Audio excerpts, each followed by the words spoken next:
Hi guys, कैसे हो आप सब लोग। सबसे पहले तो शिक्षक दिवस की आप सबको हार्दिक बधाई। आज हम लोग राजस्थान के ऐतिहासिक और भौगोलिक नाम को लेकर जो अपना टॉपिक चल रहा था उसी टॉपिक को कंटिन्यू करेंगे और उस टॉपिक को आज ख़त्म करेंगे। Let's start our lesson. हमारा पहला वर्ड हम ले रहे हैं मालव। मालवा का पठार का उत्तरी विस्तार है। मालवा का पठार भारत में मध्य प्रदेश और राजस्थान के दक्षिण और पूर्वी भाग को कवर करता है। तो ये वाला भाग मालवा को दिखाता है। तो ये वाला अपना हो गया मालव। मालव मालवा के पठार से याद करना है। लगभग अगर ऐसा कुछ अपन इंडिया को कवर करें तो ये वाला भाग मालवा को कवर कर रहा है, जो कि एमपी का भाग आता है। नेक्स्ट वर्ड है हमारा मेवात। मेवात अलवर, भरतपुर, करौली और धौलपुर, इसमें 4 जिले शामिल होते हैं, जिसको एबीसीडी करके याद रखना है। एबीसीडी करके याद रखने से हम शॉर्ट में जल्दी याद हो जाएगा। एबीसीडी में ए, बी में भरतपुर, सी में करौली, डी में धौलपुर। अलवर यहाँ है, इसके पास में ही भरतपुर है, थोड़ा सा करौली नीचे है सी, और यहाँ अपना डी धौलपुर है। तो ए, बी, सी और डी एबीसीडी मेवात के एरिया में आते हैं, और मेवात के एरिया के साथ में एबीसीडी मत्स्य भी कहते हैं। मेवात का एरिया मीणा बाहुल्य है और इसकी बोली ब्रिज है। कल हमने ब्रिज नगर को भरतपुर से याद किया था, तो इनकी बोली क्या होगी? ब्रिज। और मत्स्य में एबीसीडी वही शामिल हो रहे हैं, और मत्स्य की राजधानी पहले विराट होती थी। तो इसमें याद करना है कि मालव का क्षेत्र कौन सा है। तो ये दक्षिण पूर्व वाला जो क्षेत्र है, कोटा, झालावाड़, बारां वाला क्षेत्र, ये मालव का है। और मेवात का क्षेत्र अलवर, भरतपुर, करौली, धौलपुर, एबीसीडी वाला एरिया ये वाला मेवात का है, और इसी को मत्स्य भी कहते हैं। मत्स्य को अगर हम हिस्ट्री से कनेक्ट करें तो राजस्थान के प्रथम एकीकरण में जो 18 मार्च 1948 को हुआ था, उसमें एबीसीडी को ही सबसे पहले शामिल किया था। वो एबीसीडी ये थे जिसको मत्स्य संघ कहते हैं। 18 मार्च 1948। मत्स्य की राजधानी थी विराट, जो ज्यादातर पूछी जाती है कि मत्स्य की राजधानी क्या थी। तो हमने यहाँ देख लिया मालव, मेवात और मत्स्य। हमारे नेक्स्ट वर्ड है छप्पन और छप्पन का मैदान। छप्पन का एरिया प्रतापगढ़ और बांसवाड़ा का एरिया है। ये वाला एरिया लगभग 56 को कवर कर रहा है, और छप्पन का मैदान ये वाला भाग कवर कर रहा है। तो यहाँ बांसवाड़ा दोनों में कॉमन हो गया है।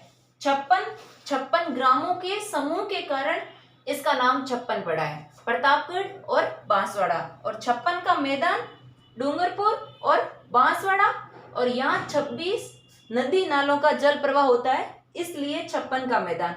तो मैदान का संबंध नदी से करना है। क्यों? जब नदी बहेगी तभी मैदान बनेंगे, राइट है। और वो मैदान का संबंध डूंगरपुर और बांसवाड़ा से हो गया, जहां से माही नदी का प्रवाह होता है। अगर कंफ्यूज हो जाए तो हमें ऐसे याद रखना है कि माही नदी जब आगे हम पढ़ेंगे तो माही नदी का प्रवाह डूंगरपुर और बांसवाड़ा का है। तो डूंगरपुर और बांसवाड़ा में माही नदी बहती है, तो मैदान भी वहीं बना रही होगी। तो 56 का मैदान डूंगरपुर और बांसवाड़ा से हो गया, और सिर्फ 56 आए तो बांसवाड़ा तो कॉमन है, तो फिर प्रतापगढ़ और बांसवाड़ा दोनों का संबंध 56 से हो गया। 56 ग्रामों का समूह था, इसलिए इसका नाम 56 पड़ा है। तो 56 प्रतापगढ़ बांसवाड़ा, 56 का मैदान डूंगरपुर बांसवाड़ा, 26 नदी नालों का जल प्रवाह होता है। नेक्स्ट वर्ड हम ले रहे हैं मेवल या देवलिया, व्याघ्रवाट, शिवी, मेदपाट, मध्यमिका या नगरी। सबसे पहले हम देखते हैं इसमें मेवल या देवलिया। मेवल या देवलिया का भाग डूंगरपुर और बांसवाड़ा का भाग, जो हमने अभी 56 का मैदान पढ़ा था, वही भाग मेवल या देवलिया कहलाता है। तो 56 का मैदान मेवल, देवलिया और व्याघ्रवाट। व्याघ्रवाट भी डूंगरपुर और बांसवाड़ा को कहते हैं। तो डूंगरपुर और बांसवाड़ा के लिए हमने कुछ वर्ड्स याद कर लिए। 56 का मैदान का संबंध डूंगरपुर बांसवाड़ा से, मेवल का संबंध डूंगरपुर बांसवाड़ा से, व्याघ्रवाट का संबंध डूंगरपुर बांसवाड़ा से, देवलिया का संबंध डूंगरपुर और बांसवाड़ा से। इसी से मिलता जुलता नाम है मेदपाट या सीवी। तो इसका संबंध भी जो पहले मेवाड़ का भाग होता था उससे था। शिवी, मेदपाट, या मध्यमिका भी कहते हैं इसी एरिया को, और इसी को नगरी भी कहते हैं। तो ये चित्तौड़ का ये जो भाग हो गया, इसको स्पेसिफिक अगर क्वेश्चन में ये आ जाए कि मध्यमिका का एरिया कहाँ है, वहां ऑप्शन में मेवाड़ भी हो और चित्तौड़ भी हो तो उत्तर चित्तौड़ करना है। लेकिन अगर सिर्फ और सिर्फ मेवाड़ दिया हो तो मैं वहां मेवाड़ करना है। तो सीवी का संबंध भी चित्तौड़ से या मेवाड़ से हो गया, मेदपाट का संबंध भी मेवाड़ से हो गया, मध्यमिका का संबंध भी मेवाड़ से, नगरी का संबंध भी मेवाड़ से। तो हमने शिवी, मेदपाट, मध्यमिका और नगरी इसको कवर कर लिया। नेक्स्ट हमारे वर्ड है गिरवा और कांठल। गिरवा का संबंध उदयपुर के आसपास की पहाड़ियों से है, जैसे जरगा और रागा, और कांठल का संबंध प्रतापगढ़ से है, माई नदी का किनारा। गिरवा को कैसे याद करना है कि गिरवा उदयपुर में, तो ये उदयपुर हो गया अपना, तो यहाँ गिरवा है, और कांठल का संबंध प्रतापगढ़ से है क्योंकि माई नदी का किनारा है। कांठा किसे कहते हैं, जब किसी भाग के किनारे को काठी कहते हैं या कांठा कहते हैं। तो यहाँ माही नदी ऐसे चलती है और ये बांसवाड़ा को कवर कर रही है या डूंगरपुर को कवर कर रही है, तो ये प्रतापगढ़ क्या काठी पे आ गया इसके, तो प्रतापगढ़ में कांठल हो गया। किसके काठी पे?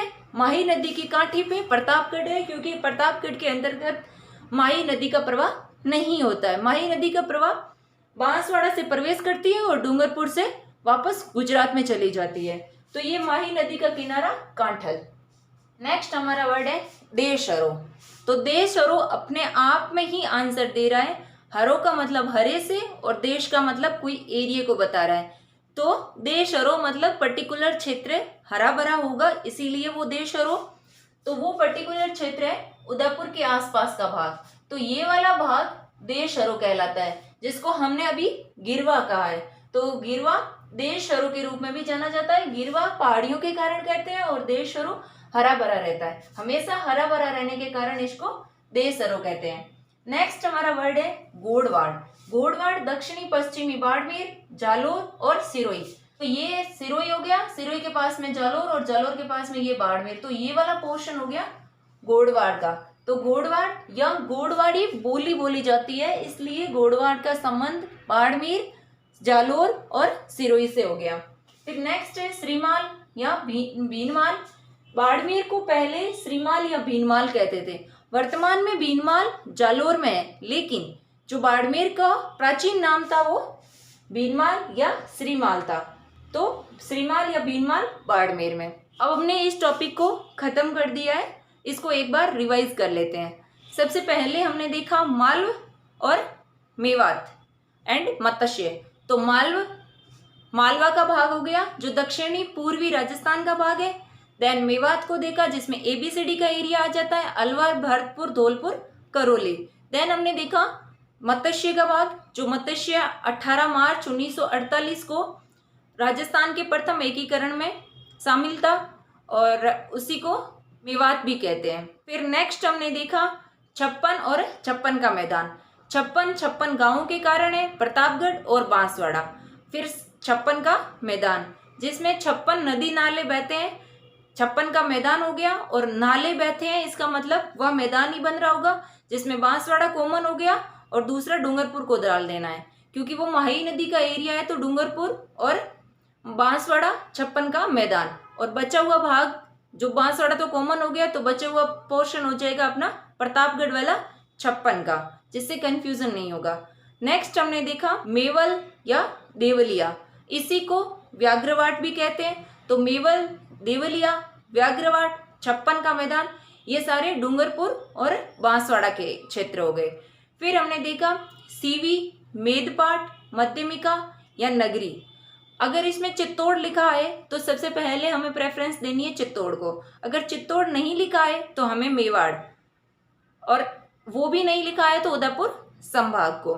फिर नेक्स्ट हमने देखा गिरवा या कांठल। तो गिरवा उदयपुर की पहाड़ियाँ जिसमें जरगा और रागा शामिल है, उसको हमने गिरवा नाम दिया। गिरवा के साथ में हमने देखा कांठल। तो माही नदी का किनारा कहाँ पड़ रहा है? जब माही नदी प्रवाहित बांसवाड़ा और डूंगरपुर से हो रही है तो किनारा प्रतापगढ़ में आता है, और उसी किनारे के कारण कांठल का संबंध प्रतापगढ़ से हो गया। फिर नेक्स्ट हमने देखा देशहरो।